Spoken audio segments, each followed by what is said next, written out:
And those two changes do give the Revs a bit more experience to their lineup. They'll need that to navigate this game. No Carranza, but you still have Ua, Gazdag, 23 goals between the two of them. Jones going back to his regular position as we're underway from Gillette Stadium, a do-or-die Game 2 for New England Revolution as they play host to Philadelphia Union. What is their breakout? What does their transition look like without Carranza? One of the main focal points in the transitional moments for the Union to be able to stretch the back line of the opposition. Well, now with Quinn Sullivan in the lineup, you're going to see a big shot we typically sometimes see in the attack from Martinez.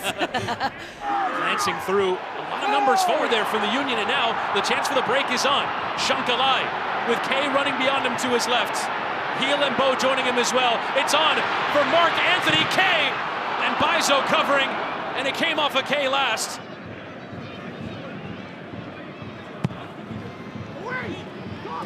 And it's a straightforward header there for Elliott. Bo, though, could he have a hit? Instead, he'll loft it in. Mark Anthony Kay just couldn't direct it towards goal.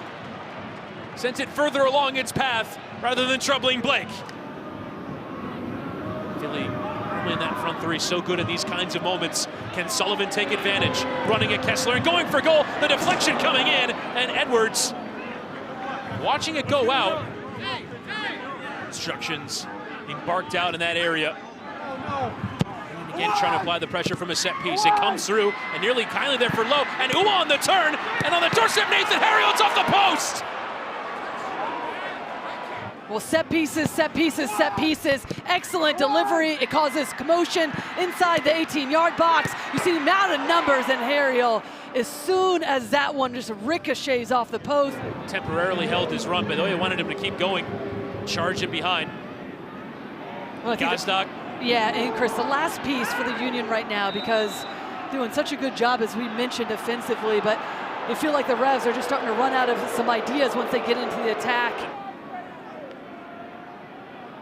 Have to see the full motion there from Kay in towards Gazdag. So he's now trotting over towards Mark Anthony Kay, and after consultation with VAR, goes to the back pocket. Mark Anthony Kay is off. It's going to be either a no card or a red card, and enough in it. It's that stomp right there that gets him and earns him that red.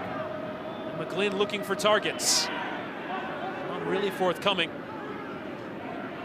And now bending in towards that back post. Romney has to deal. He chests it back towards Edwards, who eventually gets on top of it. Well, and that's why you serve balls in from the wide areas. There's pace on it. It's bent behind that back line, and that is so difficult to deal with. You have to be spot on with. I still think you have to find this guy on the ball as much as possible, Carlos Heel, but then get more opportunities on frame and on goal. Farrell again forward and towards Gustavo Bo. It's right at Blake. And when chances might be at a premium.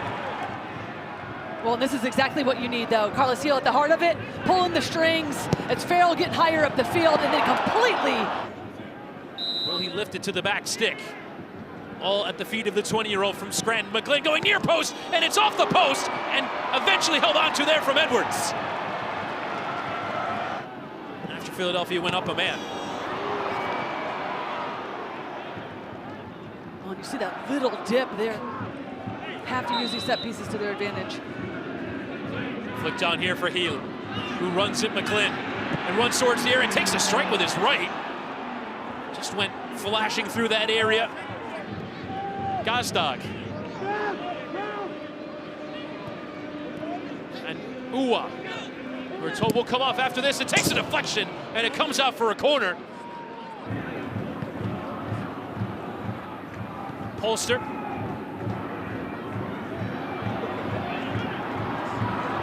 Now coming forward, Carlos Heel and Shankalai. He's gonna have a hit here. It takes a deflection, and kindly there for Blake. Farrell. Helping it on for Bo. And running beyond him. Farrell into the area. Farrell towards goal! Stinging the palms there of Blake with a fantastic strike. His best impact coming forward from right back. Well, having the most impact really in the attack for the New England Revolution on that right-hand side. This time, instead of overlapping, comes underneath and then just fires the shot. Does well to keep it on frame, forcing that big save Continue to get on the ball right inside the 18-yard box, right outside of it.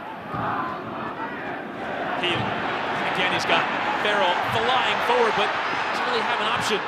Farrell going for goal again, and it's out for New England. Well, I think he looks a little bit more comfortable going down that right-hand side than playing the center back. I mean, he has been dangerous, and that doesn't miss by much. Just sees a little window of space to be. Edwards setting the line there, held about 8 yards from goal. McGlynn to deliver. McGlynn just sends low towards the area, and it's turned in!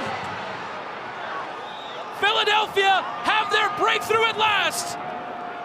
And it's Donovan who gets a piece of it and puts Philadelphia a step closer towards the conference semifinal. Time and time again, set pieces can be the difference maker. Question is there an offside on that play? Doesn't look like it. Donovan sneaks in behind. They keep it low through traffic, and all it needs is just a little touch, just a little deflection to get past the flat-footed Edwards. Can't do anything about it. Excellent goal from the Philadelphia Union. Get New England, or rather Philadelphia, running forward. Still plenty of numbers behind the ball. Gostock given space. He going forward, and Edwards down to his right. On halfway, has to play it with Polster. He's got to go all the way back to Edwards. Tries to play it towards the left side, and there's the full-time whistle.